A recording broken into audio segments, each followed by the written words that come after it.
Some asshole out there stole my frickin' music. I received a copyright claim on 2 of my recent videos. Excuse me? You're trying to claim the ad monetization to my song? I don't think so. I am here to help. I'm gonna give you the language that you can use later on because the law is the law. Hey, welcome back. I'm Tom Music Attorney. I'm giving you a lawyer's reaction to some asshole stole my music. I've been in music since I was 4. I've been a lawyer for over 10 years. Let's see what's going on. All right, some asshole out there stole my frickin' music. If you're a follower of mine, I guess you understand that a big part of my career is about music. Ever since my teenage year, I've been writing music, and it's just one of those few things in life that I truly enjoy. On my YouTube channel, I would say that 99% of the music that I play is my original work, and that 1% being covers of other bands or other artists. Whenever I do make an artist cover of someone else's music on my YouTube channel, the label usually sends a copyright infringement claim against that video, which means that the video usually stays, but the label will take all of the ad revenue. So what he's talking about is ad monetization. So we've talked about this with doing cover songs, and even though you are technically supposed to get a synchronization license in order to put a video of your cover song on YouTube, the workarounds that most labels have come up with is that they have direct deals with YouTube. And so they go, well, when there's any cover songs of our music put on your platform, then we will claim the ad revenue, and therefore we won't put strikes on the actual content. So not necessarily a copyright infringement claim, it's a copyright claim on the underlying composition, if that makes sense. So I basically make absolutely zero money from doing covers on my YouTube channel. However, it is something that I feel is something I want to do. And also it's part of my whole YouTube channel sometimes that I make covers. And making zero money out of covers is absolutely fine. I think that the artist who wrote the original music deserves the revenue from that video. I have absolutely no problem with that. I'm using their work in my video. Fair and square. And there's the opportunity to make money from cover songs, right? So the way that it gets split, for those of you who are familiar, it's okay to do cover songs, right? If you're in the United States, I'm speaking of United States copyright law. You can do cover songs, and there's a mechanical license that is obtained through the digital service providers, right? So they get it from the Mechanical Licensing Collective. And then what they do is they give a percentage of your earnings directly to the MLC. So what they do is basically they just pay on your behalf to the MLC. MLC then goes and pays the songwriters, the publishers. And so at least through your music distributor, you should be earning some revenue from your cover songs. But then what happens is that if there's a claim to the ad monetization on the actual YouTube channel, and sometimes it is shared. Sometimes the label, the artist can set these parameters. And so we hear some independent artists who are like, I never claim the ad revenue when people cover my stuff. It's free promotion. Record labels, usually not so much. But anyway, so logistically, that's how it works. And you can, in fact, make money, right, from cover songs. But what he's saying is that he typically does not on his YouTube channel. Whenever I play my original music, which is the bigger chunk of my content, you know, I get to keep my ad revenue. And playing my original music on my channel has kept my channel thriving for the past almost 14 years now. And my videos usually don't contain anything else other than my original work.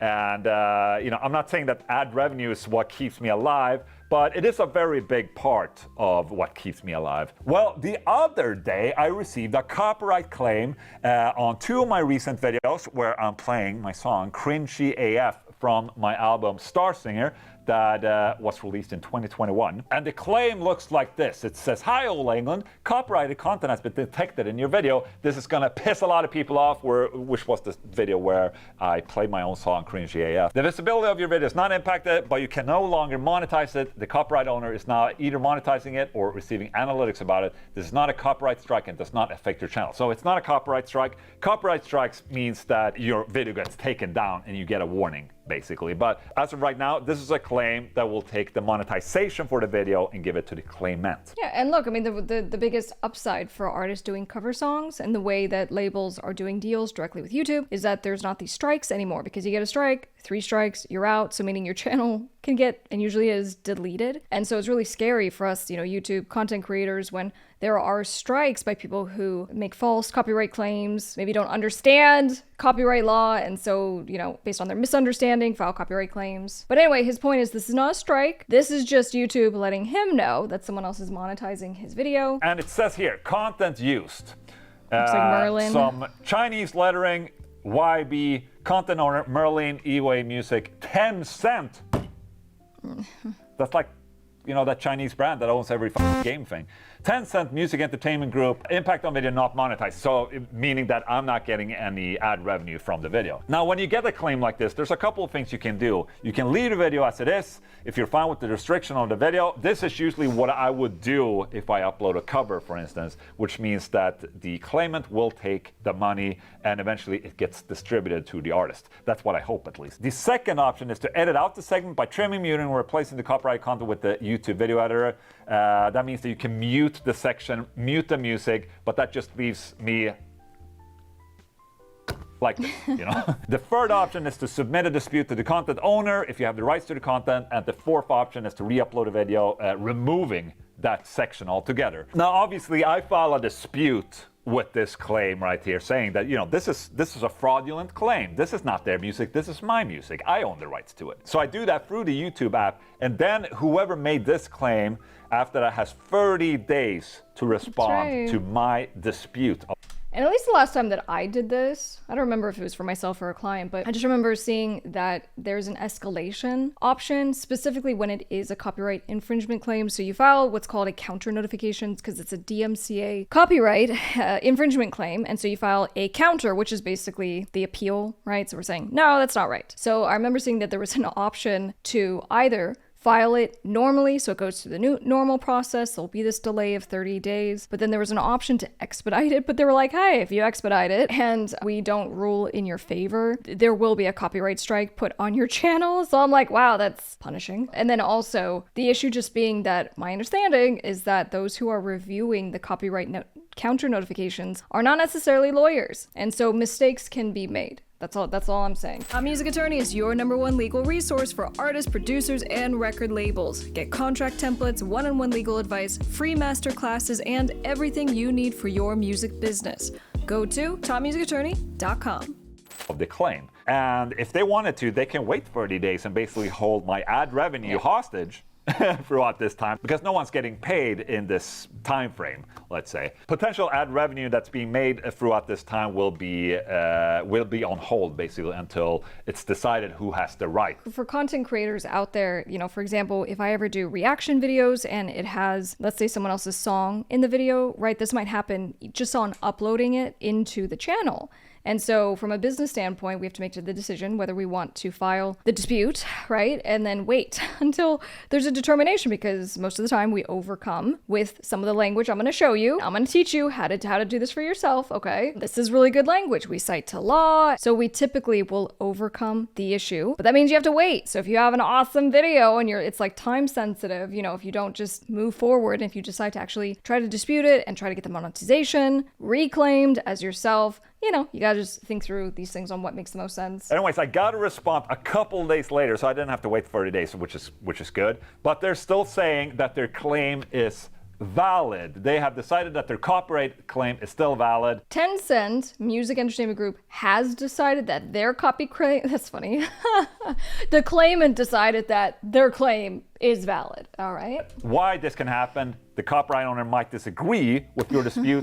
The reason you gave for disputing the claim may have been insufficient or invalid. Now, at this point, if I dispute this claim further, that will mean that the next step will probably be involving lawyers and shit like that. Maybe. Ola Englund versus 10 Cent Music Entertainment Group, which is a big, fucking corporation that has all the money in the world. I'm sitting here in Sweden like, hey, what's up?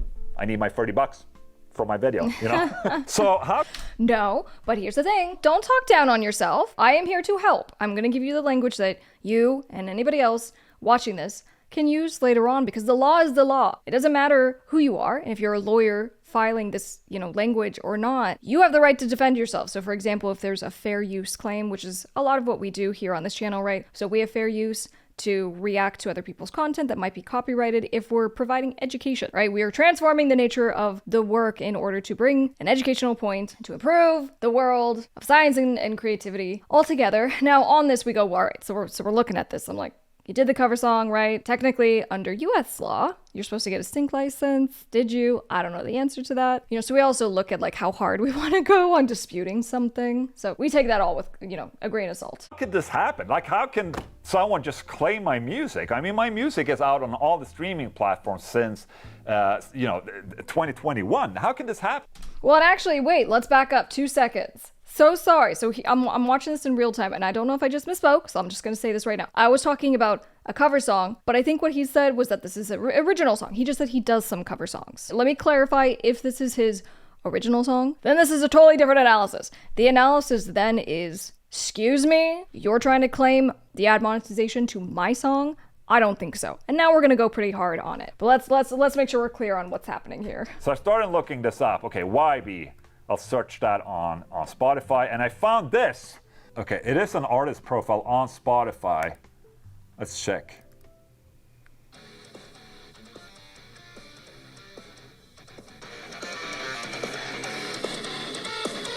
I mean, this basically just sounds like AI music. And from the looks of it, look at the length of the songs right here. They're like from 1.5 minutes to 2 minutes, which is sketchy as hell. You can basically hear all of this, the production is different in all of this, so this is not this artist's music. He's basically taken a bunch of songs and published them as his own. What the hell? This is another one of my songs. This is the Time Will Not Heal that I wrote for The Haunted. So he just said, this is my song. Well, another one of my songs. I mean, basically what it's done, he's taken a video of mine, probably a video demo where I shortened my own song to, fit in the solo and all that. And then he uploaded it as his own under the stupid name YB. What a asshole. All right, here it is. Oh boy. So the analysis changes so much. So the connection between Merlin and Tencent, not totally clear on that yet, right? So Merlin is a very, popular company that's used for, collecting ad revenue. So there might be something of this artist on just, who they distribute through. And in fact, let me just look. I'll just do my lawyer thing and show you how I do this. Okay, so, for example, we can usually go down here and we can see who this was distributed by, and if we can try to find the actual music distributor, because if we can find the distributor, we can send takedowns. Usually it goes through the music distributor or the music platforms. Obviously it just becomes a lot more work if we have to reach out to Spotify and Amazon and Apple Music. So if we are able to find the distributor, which is where the infringing music was sent from to everybody else, that's usually where we can have the kill switch, the easiest. What a asshole. All right, here it is. Last song on this freaking album. Oh, it's pitched up even. Uh-oh. So I wonder if he's trying to circumvent the thing that he's using my song by pitching it up. What a asshole. That's all I can say. I'm seriously pissed off about this. But it's I would be too. It's extremely outrageous when you pour your heart and your soul into music, and it can be so disrespected by so many different people in the music industry, but particularly when you have another artist who just blatantly comes in, takes your music, I mean, purportedly even just from social media, right? Because these are 1-minute versions of this guy's songs, and then just releases them under your own name. It's really shocking. It's disappointing to me when people do this. I feel bad for this guy. Only short at 125. Oh, he just does a fade out before the second solo. And look, it's the first freaking song in his popular section. So not only is this to claim YouTube videos, he's also using my stuff to get royalties on Spotify and I guess other streaming platforms as well. All right, so in terms of the YouTube dispute that I had. And look, I'll say this. At the time that he, made this video, look, 13 monthly listeners. So even if someone is watching this, they're like, well, now it's like 200, right? 200 monthly listeners. This YB character really is not making very much money, if any. But that is not how this works. And that's why we talk about these statutory damages, when you can seek damages under the law, even when not a whole lot of money was earned. So what I mean is if, YB earns $5 from his infringement and from all the unauthorized, I don't know where else he put this, what other platforms. Well, the nice thing about statutory damages is it allows us to go after someone. Again, this is in the United States, but it allows us to go after someone, and in appropriate instances, to seek up to $150,000 per infringement. So all of a sudden now, we have a really meaningful way to address super wrongful infringement by the YBs of the world. All right, so in terms of the YouTube dispute that I had, it was not only one video, it was two videos. One of the Solar Guitars YouTube as well, where I was playing the same song that got claimed. I took that last dispute even further because, obviously it's my music and I can prove that it's my music and that it was released in 2021 and not 2024 when this was released. So I don't know if he's going to say how he can prove, but that's my question, right? So how can you prove? In the US, when you just make your music, as soon as you put your creative ideas into a tangible meaning it's like a file, MP3, it's a WAV file. You have copyright protection in that song automatically, but you getting that piece of paper is the thing that gets you attorney's fees, statutory damages. It allows you to submit really meaningful responses when you file a counter notification on YouTube and you go, pursuant to my registration, CR203, and then they can look it up and see that in fact you have registered your copyright. It's very powerful. And so when you get into these situations, which hopefully you guys won't have to experience, or at least most of you won't have to experience, but when you do, it makes a huge difference. So please make sure you're actually filing to register the copyrights to your music. I have all the evidence that this is my music, and I filed a dispute for this, and eventually I actually won this, and they released their copyright claim on YouTube video. So it seems, at least on the YouTube side of things, I will get the ad revenue for this, and everything's fine. However, now starts the proceeding of me trying to take down this guy's album right here, because he's potentially making money by uploading my music again, which is stupid. That pisses me the off. So I just want to... And you don't want to leave this stuff unaddressed, right? So if someone is actively infringing your music, if you don't deal with it and make sure the music is taken down, and then if that person keeps going, I call it different verticals of dealing with these infringers. There's going to the music platforms directly. There's going to the music distributor for the infringer when we find them. There's going literally to the infringer directly. So if we can find an address, we send a letter. On social media, we will literally pop up in their DMs. We will go everywhere to get someone to stop. And sometimes, all it does take is just a letter. And then they end up pulling down the music because they got caught. Make you guys aware that this is happening right now. And I think that this is a problem that we're going to see more of in the future. In regards to that other song that was on this album, that's a Century Media published song. So I have to email Century Media to see if they can take this guy down or something like that. But for myself, I'm not sure where to start with this. I guess I have to contact the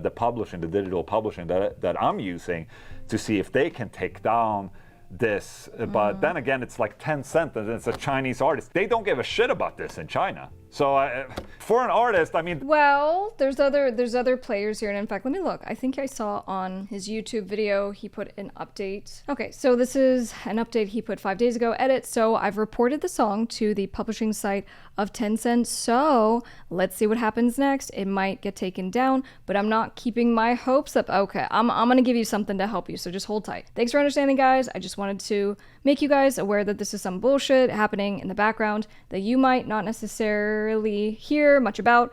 It was not meant for you guys to go and buy my album.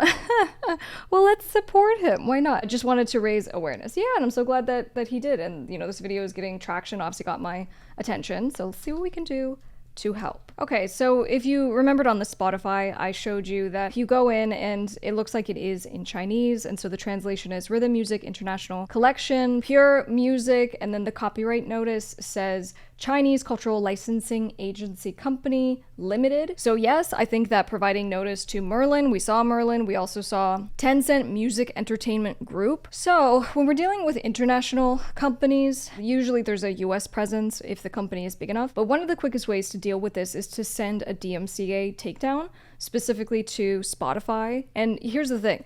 I mean, if you got time to deal with this, just do it, right? So you want to send out a notice to the major DSPs, Spotify, Amazon, Apple Music, and let me show you what one of these DMCA takedown notices looks like, because this is an efficiency thing, right? So if we want to get the music taken down as quickly as possible, what DSPs do is that if someone files a copyright infringement claim, they take down the music. They go, we don't want to be involved with this. We don't want to get sued. We don't whatever.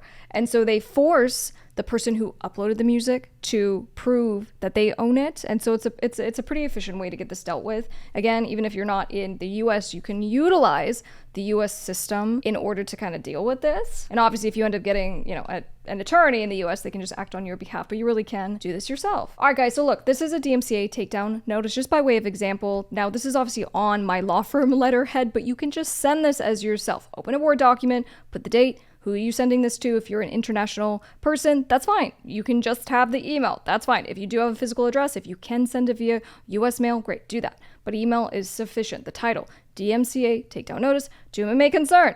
This firm represents this person who is our client, hereafter our client. Now, if you were sending this on behalf of yourself, you don't need to have that formality. Just say, hey, I'm Crystal Delgado. I go by Miss Crystal. My musical name is Miss Crystal, and I'm writing on behalf of myself. So in this case, we are writing on behalf of the client. Our client is duly authorized and the representative and exclusive rights holder of the below identified digital media, which has been uploaded by third party, and then you identify who the infringer is. Again, the reason why we put a word like infringer is so that we just don't have to keep writing out someone's total, full name. And so we define it, so we use the defined word. Again, you don't have to do this. I'm just showing you what makes it easier to read. Uploaded by third party without the authorization of, in this case, let's say the artists, and in violation of the artist's exclusive copyright. So we just say, hey, there's been a violation of copyright law. And then you have to identify the infringing material in your notice. So you put a little link. And in this case, if it was, the Spotify songs, you go in, you click, right, share, copy the link. You literally just put a link in your letter. The infringer may only receive safe harbor under DMCA if it expeditiously takes down or blocks access to the infringing material. And in fact, what you want to do here is replace infringer. This actually is to the platform. So we go, let's pretend this is going to Spotify. Spotify may only receive safe harbor, and this is the law, okay? May only receive safe harbor under DMCA if it expeditiously takes down or blocks access to the infringing material, right, which is this right here, which it has failed to do, causing repeated infringement and damage to our client under Section 512D. Infringer has, and again, we would just change this because we're going to the company, so the DMCA could go directly to this artist, right, YB, but if you're sending it to Spotify, just say Spotify. So Spotify has actual knowledge now, right, of the infringing material. You better take it down. If it's ignored, we're going to pursue, legal action against you. In conclusion, we ask that you remove the infringing stuff and then set a deadline, because then, it gives you the opportunity to follow up if you haven't heard from Spotify. But here's what happens when you send a DMCA takedown. These companies' base protocol is to take down the alleged infringing music. And so usually you get the stuff taken down pretty quickly. Now here's the thing with Spotify, right? They deal with a lot of issues. And so what we have found is that it can take up to a month to get a response from the actual legal department. But this is what we do if you want to get this taken care of, okay? This is the last thing we have left. It's not making us a lot of money, but it's just, it fucking sucks, man. I just want to make you guys aware of that I have this problem, and I have to spend time fixing all of this. Time I could have spent writing music. That's right. And so it's about learning just how to deal with this, because part of being an owner of intellectual property, which is music, copyrights, trademarks, is you have to protect it. So when someone's infringing your stuff, it's not just because we don't like it and it doesn't feel good. No, because quite literally someone is stealing our music. So you want to have a process and just to know how to file DMCA takedowns and to send them yourself. So hopefully you don't have to hire a lawyer. If you need to hire a lawyer, please do that. But I'm saying just deal with the infringement. Now, before we move on to the next step, just make sure to drop a comment down to tag this artist, because maybe this will help him, and also it will create some efficiency for him the next time that he has to deal with this, because this might not be the only person that steals his music, and this person may upload additional music belonging to this artist, and so he needs to have kind of a plan of how to deal with it. So I'm just a little pissed off right now that this is even happening.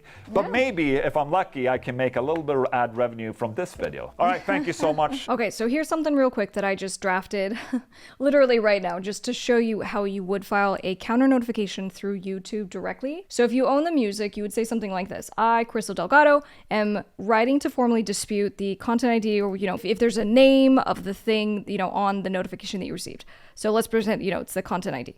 I'm disputing the claim issued by, and then you put the name of who the claimant is. So in this case, for the artist, it was Merlin Tencent Music Entertainment. Hereafter, the claimant, the content ID claim is improper, lacks merit, and was made in violation of Copyright Act, which is 17 U.S.C. Section 101 at sequential. I am the rightful owner of the original music that was wrongfully claimed. Claimant has incorrectly issued this claim on content that I created, that I own, I have the full rights to distribute.